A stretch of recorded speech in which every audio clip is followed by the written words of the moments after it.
مانتے رہیں گے۔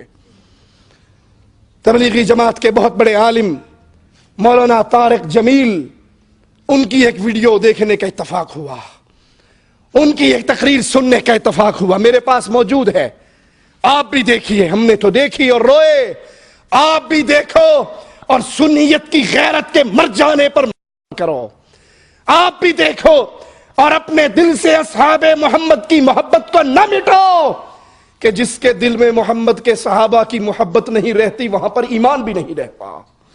ایمان اسی دل میں جگہ پکڑتا ہے جس دل میں ابو بکر، عمر، عثمان و علی، عائشہ، حفصہ، معاویہ، ابو سفیان، حسن اور حسین، زینب اور ام کلثوم کی محبت جاگتی ہے۔ وہ کہتے ہیں، مولانا طارق جمیل صاحب کہتے ہیں کہ یہ بھی سن لو، صحابہ کرام کو کافر کہنے سے آدمی کافر نہیں ہوتا۔ صحابہ کرام کو کافر کہنے سے آدمی کافر نہیں ہوتا، یہ میں نے اپنے اکابر کے فتاوی میں کہیں پڑھا ہے۔ ایک آدمی کہتا ہے کہ تمام صحابہ کافر تھے، اس پر اس کے کفر کا فتویٰ نہیں آئے گا۔ تکفیر صحابہ کے قائل کو کافر نہیں کہا جا سکتا۔ یہ بھی سن لو کہ تک صحابہ کو کافر کہنے سے آدمی کافر نہیں ہوتا، یہ اپنے ہی اکابر کے فتاوی میں میں نے پڑھا ہے۔ ایک آدمی کہتا ہے سارے صحابہ کافر تھے، اس پر اس کے کفر کا فتویٰ نہیں آئے گا، لیکن تکفیر صحابہ کے قائل کو کافر نہیں کہہ سکتے۔ انا للہ و انا الیہ راجعون۔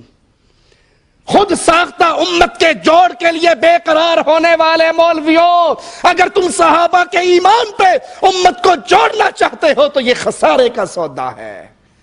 ارے پہلے مسلمان تو یہی تھے، اگر ابو بکر مسلمان نہیں، اگر عمر مسلمان نہیں، اگر عثمان مسلمان نہیں، اگر علی مسلمان نہیں، ان کو کافر کہنے والا اللہ کی قسم 1000 دفعہ کافر ہے، وہ مسلمان نہیں ہے۔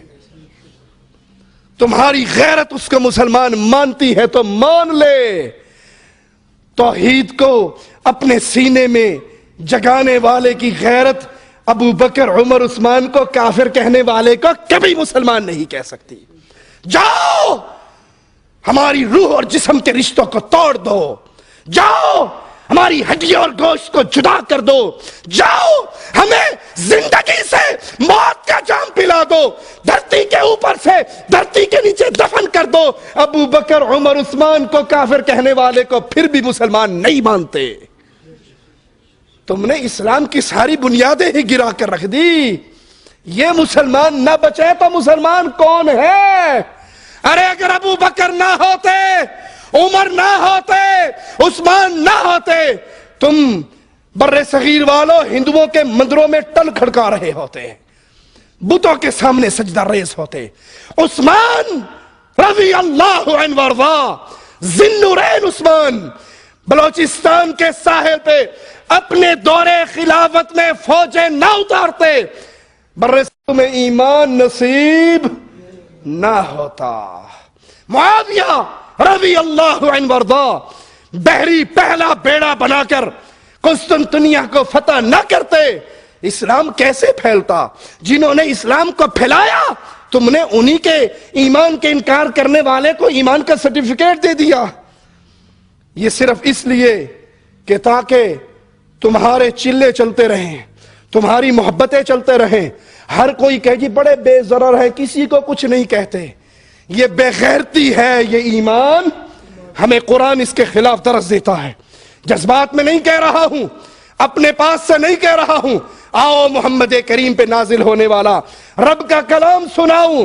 ذالک مثلہم فی التوراۃ ومثلہم فی الانجیل، میرا مالک فرماتا ہے صحابہ کی یہ مثال انجیل میں ہے، تورات میں ہے، کہ زرع اخرج شطأہ فآزرہ فاستغلظ فاستوى علی سوقہ، ان کی مثال ایک کھیتی کی طرح ہے، بیج سے ایک چھوٹی باریک سی کومپل نکلتی ہے، پھر وہ تھوڑی سی مضبوط ہوتی ہے، وہ پھر تنا بنتی ہے، تنے پہ سیدھی کھڑی ہو جاتی ہے۔ یعجب الزراع، کسان، اس کھیتی کا رکھوالا اپنی لہلہاتی مضبوط ہوتی کھیتی کو دیکھ کر خوش ہوتا ہے۔ یہ صحابہ کرام کی کھیتی کس کی کھیتی تھی؟ محمد الرسول اللہ کی۔ یہ بیج کس نے بوئے تھے؟ محمد الرسول اللہ نے۔